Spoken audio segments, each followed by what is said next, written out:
Hello everyone, and welcome to BFW 2401. This is week 8, and we are talking about part 3, the portfolio risk for credit risk. So if you allow me now to share, I will just go to the slides. Now here where the slide with the recording for part 3 will start in your PowerPoint file. Now before I go to portfolio risk, please remember that we are trying to study those models. And if you are talking about portfolio risk, the way to think about it, we are not calculating here the pricing, we are not calculating here the benchmark, we are trying to see where we can put our loans or our investments, which means the diversification to avoid the concentration risk, and to avoid the intrinsic risk, and to make a better portfolio that will not impact the whole return of the bank. So those models actually are trying to help us how to do that. Now, for each model, there is a concept. For example, if you look at here, we have here 3 models. We have here the migration analysis, and we have what we call the concentration limit. There is another thing, another model which I already omitted, which called the regulatory models. Regulatory models, you are not responsible about it. So if you see it in your slides, I'm not just concentrating on the migration analysis and the concentration limits. You will see another box for the what we call regulatory models. We are not covering the regulatory models. We are just concentrating on those 2. Now, let me start with the migration analysis. The migration analysis is based on the rating of the loan pools or sectors as tracked by the industry. Now, if the actual rating deteriorates faster than the historical experience, that will make, you have to decrease your lending in this area. For example, look at this example. If we have, this is beginning of the year, and we are, of course, investing in this area, but this is the whole industry. You have companies in AAA, you have in Triple B and C, and just a normal rating beginning of the years. During the years, some companies will perform better, some companies will perform worse inside the category itself, the rating category, and they will drop or go up.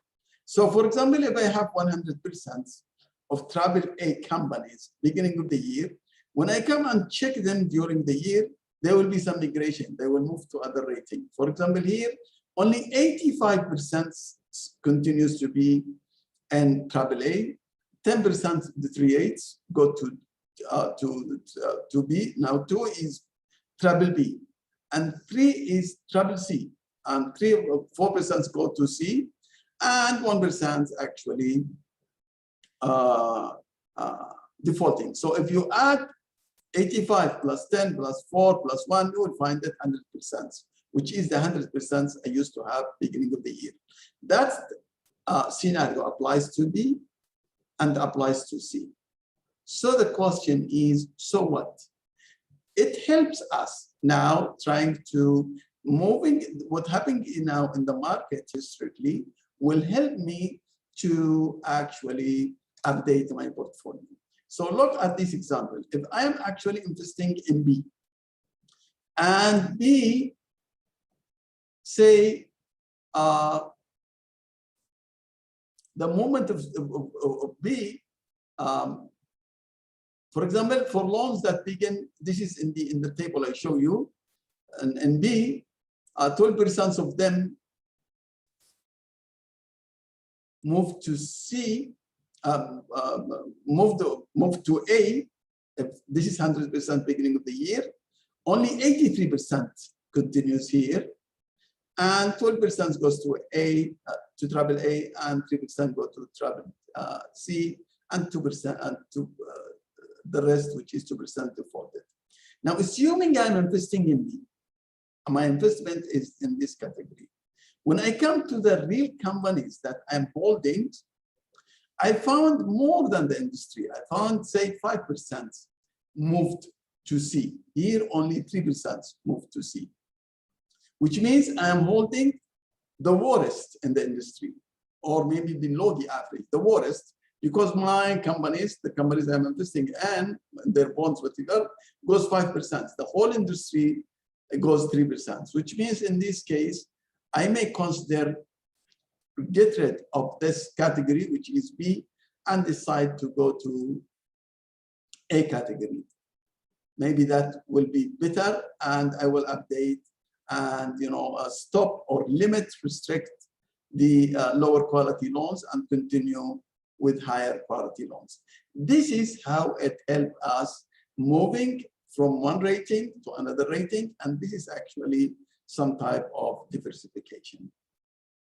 Now let's go to the second one, which is actually, remember now we are talking about either intrinsic risk or concentration risk, diversification. Now this is concentration. See, if I am investing, the concentration limit will help me how much I should concentrate in each industry. And this country or any other countries, we have aviation industry, we have oil industry, we have IT industry, we have wholesale industry. All those industries, you can find them in the classification of the Ministry of Industry in this country, and you can find this classification in the country. So if you can talk about farming industry, you can talk about all those industries. So and this model will tell you what is your limitation of how much you can lose from your capital. You have to start with that point.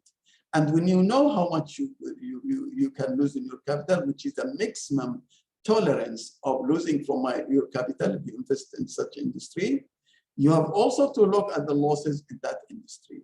So look at this example. If there is an industry, if the maximum capital that I can lose is 5%, which means if I have $10 billion of capital in the bank, for example, have 100 billion assets, my capital is 10 billion, for example. So I can, my tolerance, if I invest in the aviation industry, like AirAsia, Malaysian Airlines, or you can talk about any other country, is 5% of that 10 billion capital, which comes to 500 million. For example, this is the worst situation. Now, if I want to apply this, I can know from the industry how much each industry, the loss rate in those industries, and you can calculate it, and it's actually reported. So I will come now with this formula, which is the maximum limit. The maximum limit, which means how much loans I should give to this industry based on these two conditions. My maximum limit of losing, I cannot lose more than that, is 5%. And they have the loss rate of that industry. So if I apply this, I will say 5%, which is, it will tell you that the maximum limit is actually maximum loss as a percentage of my capital, which is the 5%, and 1 over the loss rate, which is the 10%, which means now it's 50%. What do you mean by 50%? 50% means this is the maximum of my capital, not on my assets, on my capital that I can invest in this industry. If my capital, as I said, 10 billion, how much I will invest maximum in this industry? 5 billion. My total investments, my total assets in this industry should not exceed 50% of my capital. Not 50% of my assets and my capital, okay? Because the capital is the one that will, at the end, absorb the risks. So let's highlight this one and show you how it happens. So just to prove it, so how much the maximum loss? It's 5%. So assume my capital is 10 billion. Maximum loans will be given 50% of that, which is 5 billion out of the 10 billion.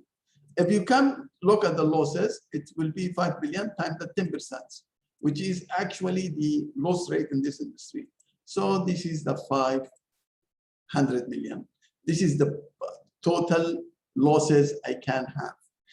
Prove it. So if I want to prove it, it's actually, this is actually equals 5% of my capital. If my capital is 10 billion, this is 5% of it, which is the 500 million, which is the maximum losses. This is how can we use the concentration limit. Now, regulatory model, as I told you, please don't worry about it. We will not talk about it.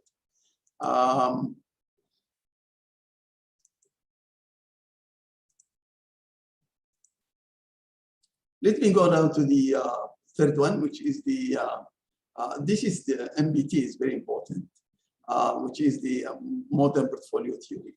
And modern portfolio theory, what does it help us? How it helps us? It helps us to keep updating our portfolio. And this is actually coming from the investment class called the portfolio theory. All we have to do is to calculate this curve. Now, this curve called the investment frontier. So if you look at this black dot and this black dot B and A, all of those actually type of portfolios, different portfolios. And why they are here, why this one is here, why this one is here, we have, we can have so many of them. And computers, of course, and programs can do all of this. They can make all those combinations because they know the return and the risk of each company. So all I have to do in this, what you call investment frontier, is to allocate, choose a portfolio, because I will have so many portfolios, that gives me the best return with the least risk. So I have to calculate the least risk first and see that least risk, which one, what return it gives. So this is the best return I can have. So in this case, I have to calculate the expected return, and I have to calculate the risk, the portfolio risk. And then, put this, all of those, and connect this graph and choose some type, the least risk. This is the least risk among the three. If you look A, B, and C, you will choose the least risk and see if it is the least risk, how much returns it gives. So this is actually return risk. The y-axis is the return, and the x-axis is the risk. You choose the least point, and then connect it to here and find the return. This is the return of the you have the return of the portfolio, and you can calculate the return for the portfolio and the risk of the portfolio, and dot the point, and then just connect the those dots, which is the portfolios, and choose this point. Now this is the whole thing how it works. Now let me show you this one, for example. We have this is just a small portfolio, loan 1 and loan 2. The average of them 40 and 60. The return of them 10% and 12%. And standard deviation is actually 0.857, 0.98, and this is the variance, and this is the correlation of the variances, the correlation of the return, and this is the correlation of the variances of the tutorial of those two assets. You can have 100 assets here. So now, first of all, I have to calculate the return, and it's very easy because I will get just this. I will just only work with this box. So the weight times the return, and find that 11.2%. And if it is I'm building portfolios, this will be here. Of course, this will be in this area. The return of the portfolio, it will be here. Then I have to calculate the return. Now the return is a complicated issue. Not complicated, it's just too much calculation. And the formula is actually here. You can see it, it's here. And the meaning of the formula is here. So all of this are given in this formula. So I have to calculate the weight times the variances plus the correlation of the variances based on the weights, and then times the what we call the correlation of the covariance. So this is the covariance, and this is actually the correlation between the two. And then I found it to be 3.55. Now I will put it here. I can have now one more and third and fourth and fifth and keep putting them there based on their return on the y-axis and on the x-axis based on the risk, and then connect, as I told you, the investment point here and choose this point, which gives you the list of this, what you call risk. And of course, it will continue with return. And this is your best portfolio according to the what? According to the MPT, which is model portfolio theory. Now I'm done with all of this, except now we will go to the managing the credit risk. Now, managing credit risk, we can use what we call the hedging, the derivatives. And we have 6 types of derivatives. We have credit forwards, futures, and catastrophic risk. And we have 3 types of options. And we have 1 credit swaps. Now, for the exam purposes, I will not, check with you the payoffs and the calculations. I just want to know, I want you to know what kind of actually derivatives we have to hedge our credit risk, and that's all about it. It will be, there is no calculation about it. Maybe it's only this slide. So the credit forward swaps, the credit forwards, it's a contract between two, right? This protects me against what? This specifies a credit spread on benchmark issued by a borrower. This is actually helping me if I invest in some type of investment and some type of bonds, for example, for a company, or loans for some type of borrower, those 2 big companies, which they have ratings, but their ratings keep changing. And if the rating keep changing, my spread keep changing. So if I give a company, for example, when it was an A, triple A, and suddenly after 1 year, it's already triple B. Now, my risk with this company is high. I charge them small spread because they were triple A. I need somebody to protect me against these movements. So the credit forwards actually does this one. It specifies a credit spread on a benchmark issued by the borrower. So they will put some type of benchmark. If it goes under this benchmark, there will be a compensation between the seller and the buyer of this credit forwards.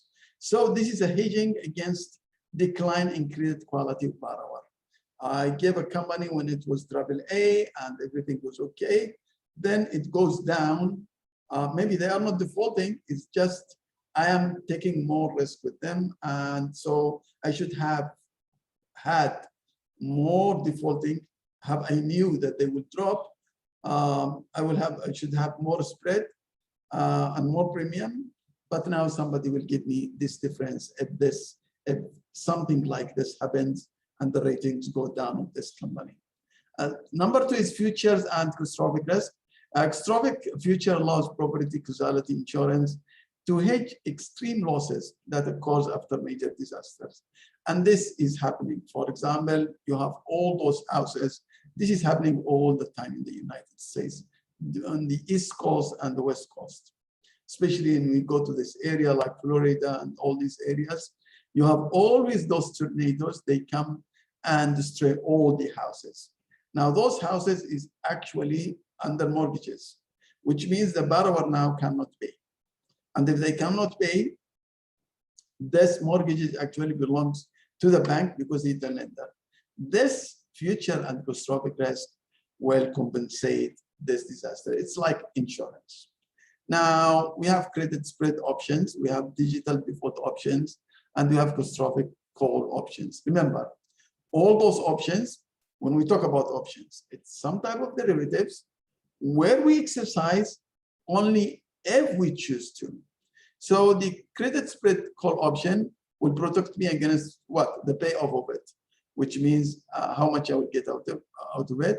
It increases as the default risk premium on benchmark bond of borrowers increases above some exercise spread, like this one, like the credit forward, but the credit forwards between two people, where if the quality goes up, you have to pay them. If the quality goes down, they have to pay you. Here, no, it's just an option. If they goes down, then in this case, you will exercise that option.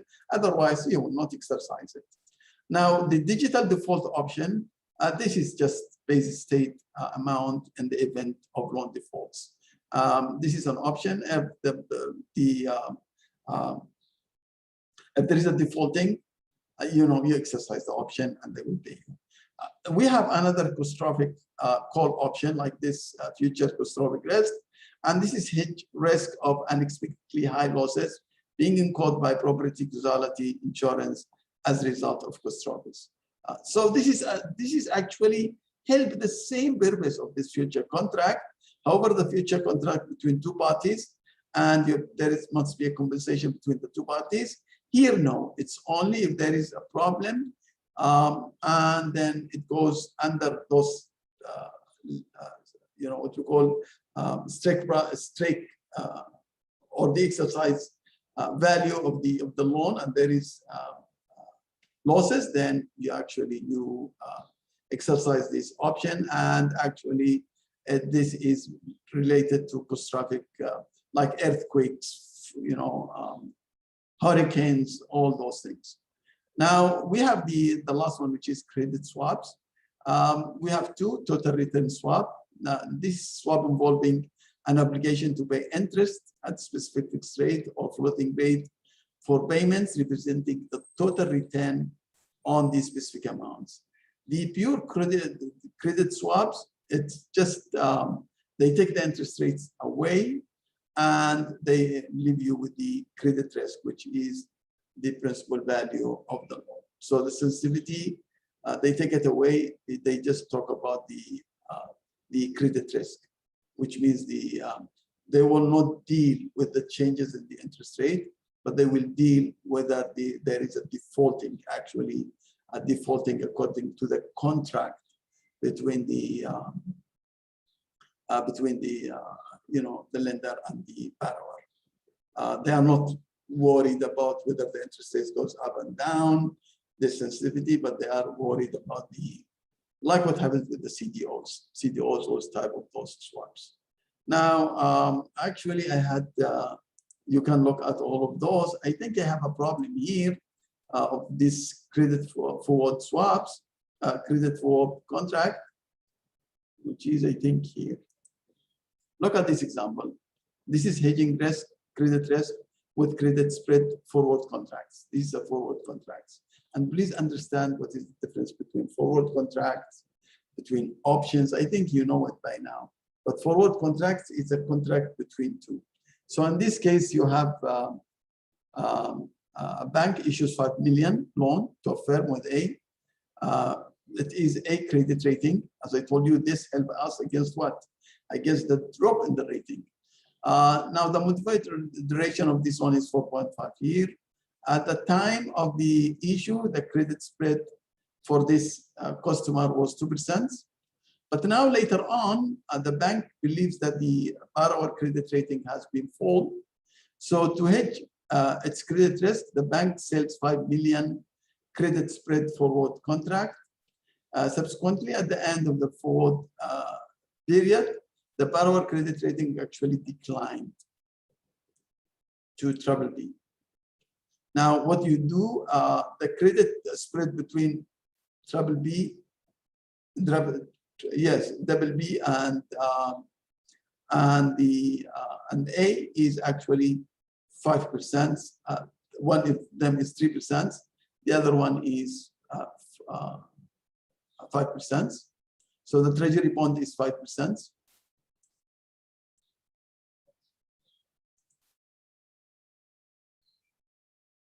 So this is the difference. So the changes in the market value of the loan to the bank from the duration is actually 675. If you look at this, this is the change on the loan.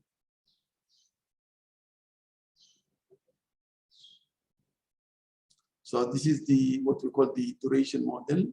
So we have the change on the loan, of the value of the loan, based on the change in the interest rate, which is the spread, the rating, because now you are discounting based on the new rate. So now, because the spread was less when it is A, now when it is B, the spread is high, which means the changes in R has been increased, and therefore the value of the loan, according to the duration model, has dropped by 675. So, however, the bank hedge this risk with credit spread forward and receive from the creditor spread the 5% minus the 2%, because the drop is 3%. It was 2%, now it is 5%. When it is AAA, it was 2%. When it is B, it's 5%. So this is what they will pay you, between the difference between the 5 and the 2, 3% time the loan, time the duration, time the value of the loan, which is 675. So actually, this bank did not lose anything. I mean the hedge. The rest is okay.